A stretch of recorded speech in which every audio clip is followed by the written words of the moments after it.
It started as a routine flight, the kind that no one ever expects to remember.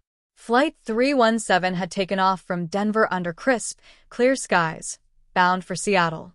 The passengers, a mix of business travelers, families, and solo adventurers, had settled into their seats, lulled by the steady hum of the engines and the calm voice of Captain Reed over the intercom. Everything seemed ordinary. Too ordinary, perhaps. The flight attendants moved gracefully up and down the aisles, offering drinks and snacks, their smiles warm and reassuring. A child giggled as he clutched a new toy plane, his father pointing out the snow-covered Rockies below through the window. In seat 14A, a young woman with headphones on tapped her fingers to the beat of a song only she could hear. A businessman flipped through a presentation on his laptop, his brows furrowed in concentration. It was a snapshot of normalcy at 30,000 feet. But then, somewhere over the jagged peaks, the ordinary began to unravel. It started with a faint shudder, subtle enough that most passengers didn't even notice it. Captain Reed did. In the cockpit, he exchanged a glance with his co-pilot, Sarah Coleman, who was equally alert to the small tremor that rippled through the aircraft. Reed's hand instinctively moved to the controls, his years of experience telling him that small problems at high altitudes could escalate quickly. "Do you feel that?" Sarah asked, her voice low but steady. "Yeah," Reed replied, his tone cautious. "Let's keep an eye on it." Another tremor. This one wasn't so subtle. It rippled through the plane, causing drinks to tremble in cups and a few heads to turn. A moment later, the seatbelt sign dinged on, followed by the captain's calm voice. "Ladies and gentlemen, this is your captain speaking. We're experiencing a bit of turbulence. Please return to your seats and fasten your seatbelts." The passengers complied, some glancing at each other with mild concern, others shrugging it off as just another bumpy ride. But in the cockpit, the tension was thick enough to cut with a knife. Warning lights blinked on the control panel, their red glow reflecting in Sarah's wide eyes. "Engine 2's losing power," she said, her fingers flying across the switches. "Oil pressure's dropping fast." Reed's jaw tightened. He took a deep breath, his mind racing through the procedures drilled into him over decades of flying. "All right. Let's shut it down before it takes the whole system with it." As Sarah worked to stabilize the plane, Reed picked up the radio. "Mayday, Mayday, Mayday. This is Flight 317, experiencing engine failure. We're approximately 150 miles west of Denver. Requesting immediate assistance." The reply crackled through the static. "Flight 317, this is Denver Center. Copy your Mayday. Stand by for vectors to the nearest airport." But there was no time to stand by. The plane shuddered violently, dipping to one side as the remaining engines strained to keep them aloft. In the cabin, the atmosphere shifted from mild concern to outright fear. Overhead bins rattled, a few popping open to spill their contents into the aisles. The child with the toy plane clung to his father, his wide eyes darting around in confusion. The young woman in seat 14A pulled off her headphones, her heart pounding as she looked out the window at the snow-covered mountains rising closer with each passing second. "What's happening?" a man's voice called out from the back. The lead flight attendant, a seasoned professional named Claire, grabbed the intercom. Her voice was steady, though her knuckles were white as she gripped the handset. "Ladies and gentlemen, please remain calm. We are experiencing a technical issue, but the flight crew is fully trained to handle this situation. Keep your seatbelts fastened and follow all instructions." Her words did little to soothe the growing panic. A woman began to sob quietly, clutching a rosary in her trembling hands. The businessman closed his laptop and gripped the armrests, his presentation forgotten. The plane jolted again, harder this time, as if the mountains below were reaching up to pull it down. In the cockpit, Reed and Sarah were locked in a desperate battle to keep the aircraft stable. "We're losing altitude fast," Sarah said, her voice tight with effort. "Throttle response is almost gone." Reed's mind raced. The Rockies were no place for an emergency landing. Jagged peaks and deep valleys offered little in the way of flat, safe terrain. But they had no choice. "Denver Center, Flight 317. We're going down." Attempting an emergency landing. Send rescue teams to our last known coordinates. The static-filled reply was almost drowned out by the shriek of alarms in the cockpit. Copy, Flight 317. Godspeed. Reed's hands were steady on the controls, but his heart was pounding. He glanced at Sarah. This is going to be rough. Brace yourself. In the cabin, Claire's voice came over the intercom again. Brace for impact. Heads down, stay low. Brace. Brace. Brace. The passengers scrambled to obey, their fear palpable. The child's father wrapped his arms around him, shielding him as best he could. The young woman in 14A clenched her eyes shut, tears streaming down her face. Claire hurried to her jump seat, her lips moving in a silent prayer. The mountains loomed closer, their snow-covered slopes a cruel contrast to the chaos inside the plane. Reed spotted a narrow ridge that might, just might, be their best chance. He aimed for it, his hands firm despite the turbulence rocking the plane. Hold on, he muttered under his breath. Hold on, hold on, hold on. The ground rushed up to meet them, and for a moment, time seemed to freeze. Then came the impact, a bone-jarring crash that sent luggage, papers, and people flying.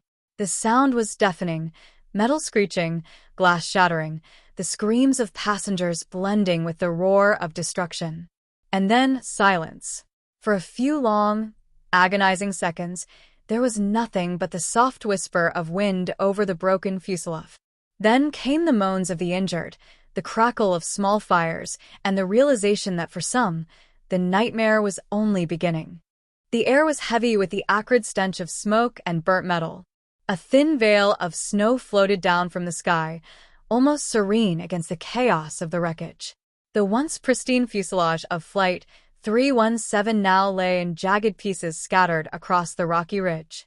A wing jutted out at an unnatural angle, partially buried in the snow, while the tail section was barely recognizable amidst the debris. For a long moment, there was nothing but the sound of the wind, howling through the mountains like a mournful dirge. Then movement. A groan. A figure emerged from the wreckage, blood streaking down his face. It was Captain Reed. His hands trembled as he unclipped his harness and stumbled out of the crumpled cockpit, his boots crunching on the snow. He turned back, his voice hoarse. Sarah? Sarah, can you hear me? A muffled cough answered him. He climbed back into the cockpit and found Sarah Coleman slumped in her seat, her face pale but her eyes open. She winced as she moved, her hand clutching her ribs. I'm okay, she managed, though her voice betrayed the pain she was in. How bad is it? Reed glanced out at the wreckage. Bad, he said simply. But we're alive. That's what matters. He helped her out of the cockpit, the two of them leaning on each other as they navigated the debris. Around them, the survivors were stirring. Cries for help punctuated the air, mingling with the crackle of small fires. Some passengers were already on their feet, dazed but mobile, while others remained trapped in their seats or under pieces of the plane. Claire, the lead flight attendant, was already moving through the cabin, her training kicking in despite the terror that threatened to overwhelm her. She stopped to help an elderly woman who was struggling to free her leg, which was pinned under a collapsed seat. It's okay, Claire said, her voice calm but firm. I'm going to get you out of here. With a Herculean effort, she managed to lift the seat just enough for the woman to pull her leg free. Claire glanced around, her sharp eyes assessing the situation. She spotted a man standing frozen near the emergency exit, his face pale. You, she called out, snapping him out of his stupor. Help me get these people out. We need to move away from the wreckage. The man nodded, his hands shaking as he began assisting her. Together, they worked to guide the survivors away from the smoking remains of the plane and onto a flat stretch of snow-covered ground a safe distance away. Reed and Sarah joined them, their faces grim as they took stock of the group. Out of the 86 people on board, only about half had made it out alive. Many were injured, some severely. A young woman clutched her arm, which hung at an odd angle. A teenage boy held a makeshift bandage to his head, blood seeping through the cloth. The child who had been clutching a toy plane was now huddled in his father's arms, his small body trembling with silent sobs. "We need to take care of the injured," Sarah said, her voice steady despite the fear in her eyes. "And we need to do it fast. The temperature's dropping." Reed nodded. All right. First, we need to get a fire going. "Everyone's at risk of hypothermia out here." He looked around. "Is anyone here a doctor?" A man in his 40s stepped forward, his glasses cracked, but his expression resolute. "I'm a paramedic," he said. "Name's David. I'll do what I can." Reed clapped him on the shoulder. Thank you, David. "Let's start triaging the injured." While David and Claire worked to assess the survivors, Reed and a few others scavenged the wreckage for anything useful. They managed to find a first aid kit, a few blankets, and some bottles of water. It wasn't much, but it was better than nothing. As night began to fall, the survivors huddled together around a small fire. The wind cut through their thin clothing, and the temperature plummeted with each passing hour. The group was eerily silent, their faces drawn and pale. Every now and then, someone would let out a quiet sob or a whispered prayer. Reed sat near the fire, his eyes scanning the darkened mountains. The radio was destroyed, and they had no way of knowing if their Mayday call had been received. Rescue could be hours away. Or days. "We're on our own for now," he said quietly, more to himself than anyone else. Sarah, sitting beside him, nodded. "We'll make it. We have to." As the hours stretched on, the survivors began to organize themselves. Tasks were assigned. Some gathered wood for the fire, others melted snow for drinking water. David and Claire continued to tend to the injured, their makeshift medical efforts often accompanied by grim expressions. But the mountain wasn't done testing them. In the dead of night, a low rumble echoed through the valley. At first, it was barely noticeable, just a distant vibration that could almost be mistaken for the wind. Then it grew louder, more insistent. The ground began to tremble. "Avalanche," someone screamed. Panic erupted as the survivors scrambled to their feet. The fire was extinguished in an instant as a massive wave of snow and ice roared down the mountainside. Reed shouted orders, his voice barely audible over the deafening noise. "Get to higher ground. Move." The group scattered, climbing the rocky terrain as the avalanche thundered closer.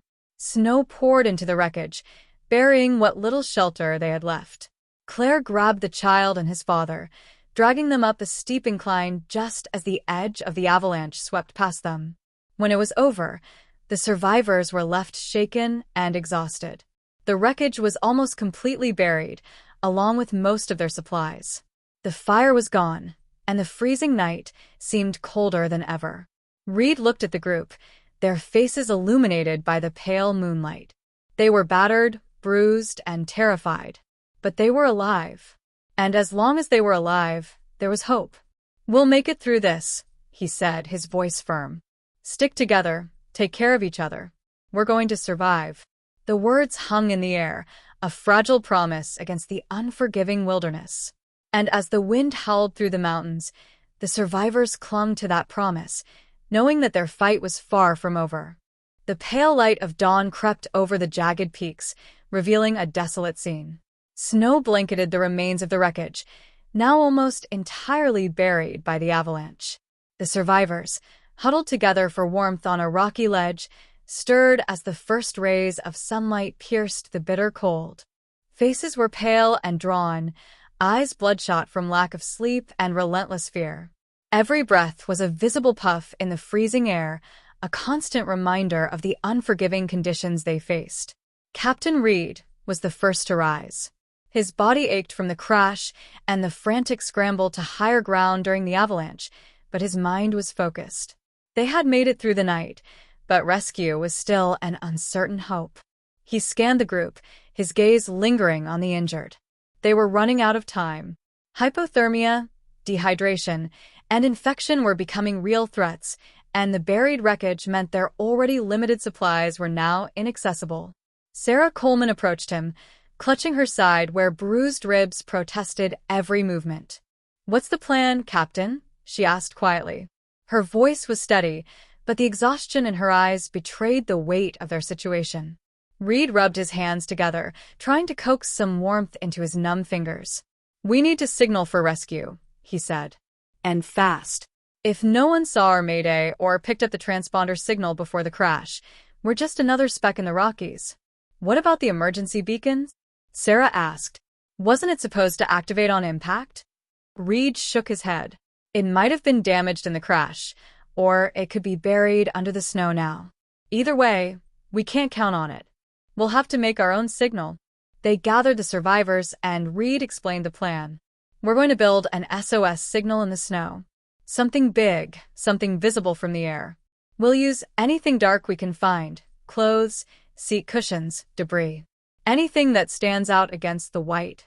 The group moved slowly at first, their bodies stiff and their movements sluggish from the cold and fatigue. But as they worked, a sense of purpose began to take hold. Claire took charge of organizing the effort, her voice firm and reassuring as she directed survivors to gather materials. The child who had clung to his toy plane was now helping his father drag a piece of metal from the wreckage, their breath clouding the air as they worked together. David, the paramedic, stayed behind with the most severely injured, doing what he could to keep them stable. He improvised splints and bandages from what little they had, his hands shaking from both the cold and the enormity of the task. "Hang in there," he whispered to a woman whose leg was badly broken. "Help is coming. Just hold on." Hours passed, and the signal began to take shape. A giant SOS, carved into the snow and outlined with debris, stood out starkly against the white expanse. Reed climbed to a higher vantage point to inspect their work, his breath catching at the sight. It wasn't perfect, but it was big enough to be seen from the air. Now all they could do was hope that someone would be looking. But hope was a fragile thing in the mountains. As the day wore on, the weather began to turn. Dark clouds gathered on the horizon, and the wind picked up, biting through their layers of clothing like knives. Reed's jaw tightened as he watched the sky. A storm was coming, and it wasn't going to make their situation any easier. "We need shelter," Sarah said, reading his thoughts. "The ledge isn't going to protect us if the wind picks up any more." Reed nodded. "We'll dig into the snow. It's not ideal, but it'll block the wind and keep us warmer than out here in the open." The survivors worked together to carve out makeshift shelters in the snow, using pieces of the wreckage as tools. It was grueling work, and every muscle screamed in protest, but they pushed on, driven by the primal need to survive. By the time the first flakes of snow began to fall, they had managed to create a small network of snow caves, just large enough to provide some protection from the elements.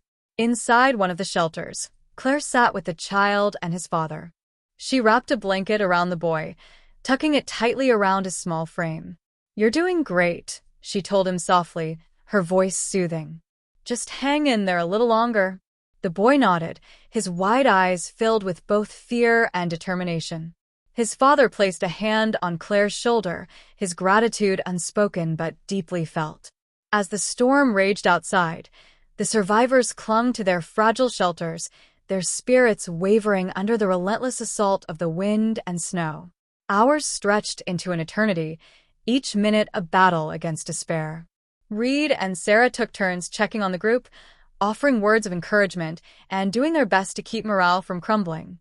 "We're not giving up," Reed said firmly to the group during one of his rounds. "Not now, not ever. We've come this far, and we're going to make it. Together." Finally, the storm began to subside, leaving a heavy silence in its wake.